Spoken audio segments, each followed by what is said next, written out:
13 अगस्त 2025 बृहस्पतिवार। पहला पाठ विधि विवरण ग्रंथ अध्याय 34 पद संख्या 1 से 12। यह पाठ मूसा की मृत्यु और उसके उत्तराधिकारी यशोह की कहानी बताता है। मूसा मोआब के मैदान में पिसगा पर्वत की चोटी पर चढ़े, जो ये पर्वत है।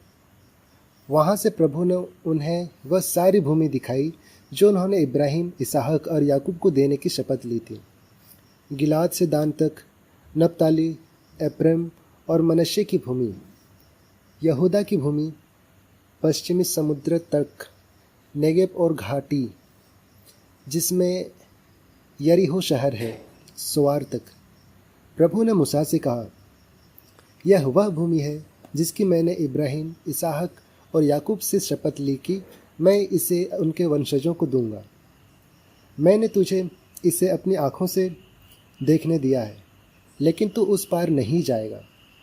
इसलिए मूसा मोआब की भूमि में प्रभु के सेवक के रूप में मर गया, जैसा प्रभु ने कहा था।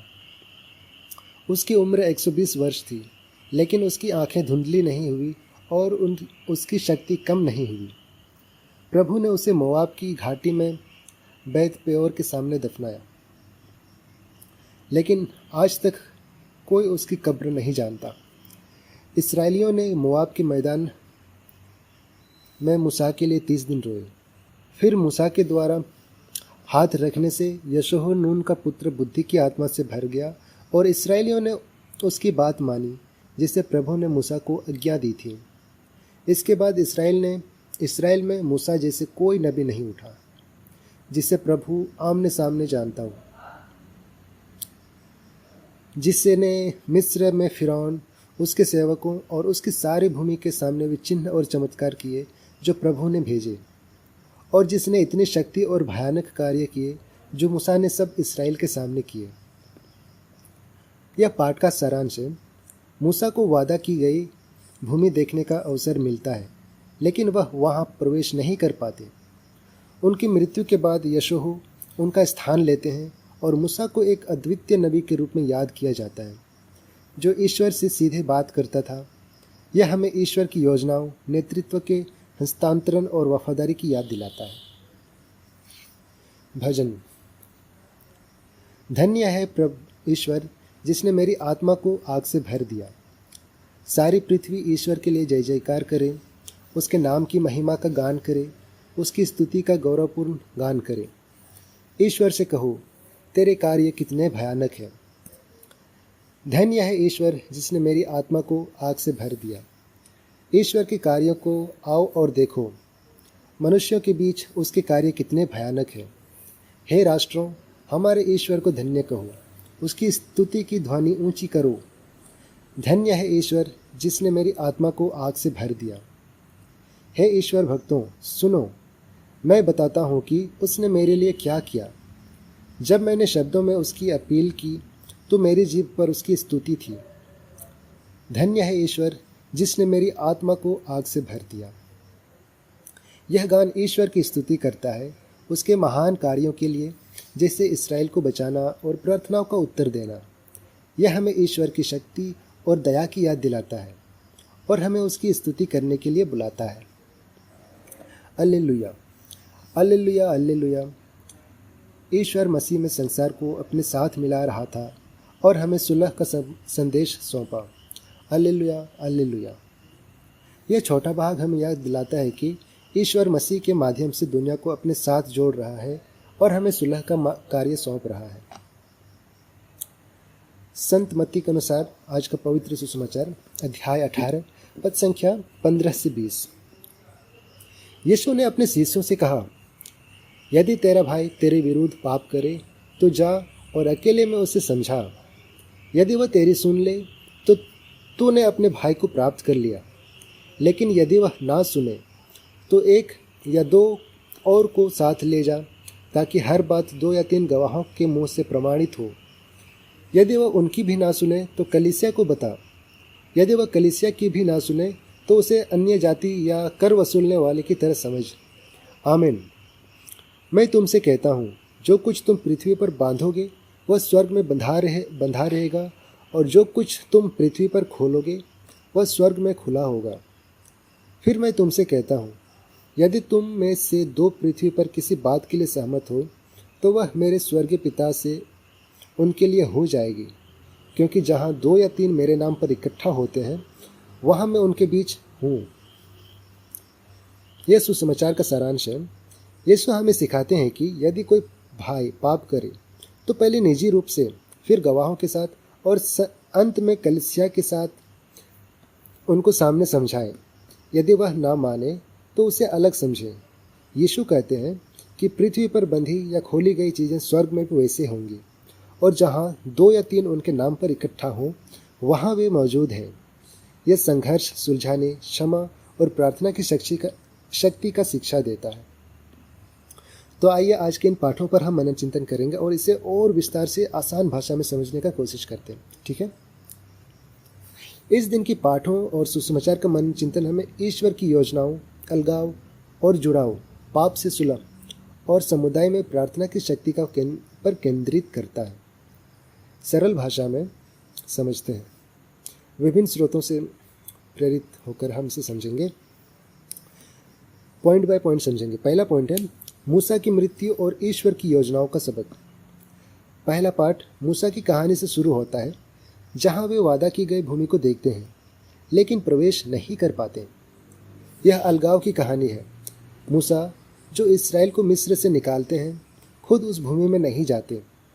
उनकी मृत्यु 120 वर्ष की उम्र में होती है और ईश्वर खुद उन्हें दफनाते हैं, लेकिन कब्र अज्ञात रहती है।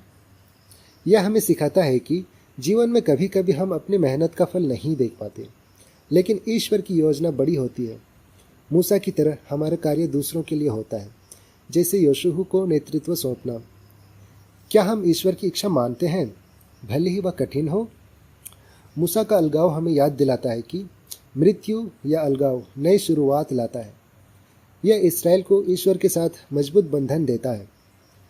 जीवन में जब हम प्रियजनों से अलग होते हैं तो स्मृति के माध्यम से नए जुड़ाव बनते हैं। मूसा की स्मृति में इस्राएल ईश्वर के चमत्कारों को याद रखता है, जैसे मिस्र में किए गए कार्य।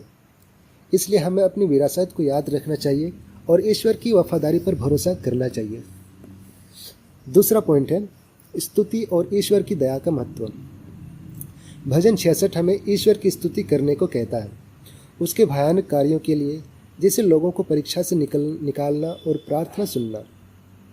यह मूसा की सफलता की याद दिलाता है कि उन्होंने इस्राएल को वादा की गई भूमि की सीमा तक पहुंचाया। क्या हम ईश्वर के कार्यों को देखकर स्तुति करते हैं? भजन कहता है, आओ और ईश्वर के कार्य देखो। यह हमें आमंत्रित करता है कि ईश्वर की शक्ति सभी राष्ट्रों के लिए है, न कि केवल इस्राएल के लिए। यीशु के जीवन, मृत्यु और पुनरुत्थान से सभी लोग ईश्वर की पूजा करने आते हैं। जब हम मुश्किलों में होते हैं तो यह भजन हमें प्रार्थना करने और ईश्वर की दया पर विश्वास करने की प्रेरणा देता है। ईश्वर हमें परीक्षा देता है, लेकिन अंत में प्रचुरता की जगह ले जाता है। दैनिक जीवन में हम ईश्वर के छोटे छोटे चमत्कारों के लिए धन्यवाद दें, जैसे परिवार की सुरक्षा या स्वास्थ्य। तीसरा पॉइंट है सुलह का संदेश।